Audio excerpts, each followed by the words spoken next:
Polisi akhirnya menetapkan tersangka dalam kasus penggerebekan narkoba jenis ganja sebanyak kurang lebih 8 kg di Desa Talang Padang, Kecamatan Paiker, Kabupaten Empat Lawang.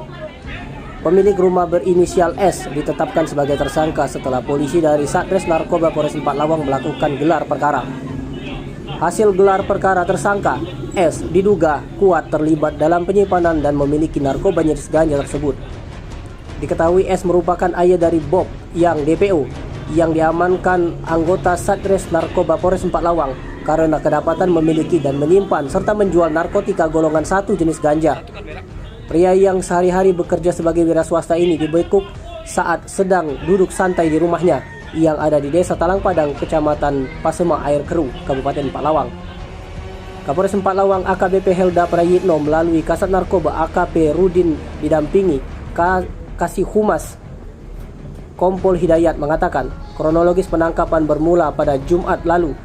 Anggota Opsnal Satres Narkoba yang dipimpin Kasat Narkoba AKP Rudin Suprianto dan di backup oleh anggota Polsek Paiker yang dipimpin Ibda Hendri Soendri melakukan penangkapan terhadap pelaku tindak pidana narkotika di dalam rumahnya.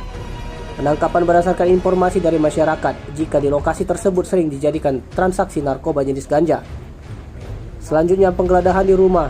Dalam kamar di depan rumah pelaku yang ditetapkan didapatkan 23 paket ganja yang dibungkus kertas koran dengan berat bruto masing-masing 200 gram dan berat keseluruhan 4,460 gram. Tidak hanya itu, petugas mengamankan 1 karung yang diduga narkotika jenis ganja dengan berat bruto 550 gram, 1 paket yang diduga narkotika jenis ganja dibungkus dengan kertas koran dengan berat bruto 850 gram, 1 paket yang diduga narkotika jenis ganja dibungkus kertas koran dan dalam ember besar warna hijau yang berat bruto 1,305 gram, 1 buah ember besar warna hijau, 1 buah timbangan duduk dan 1 buah timbangan digital gantung warna hitam.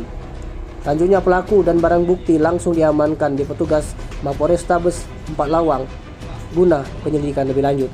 Tim Liputan Sumsel TV melaporkan.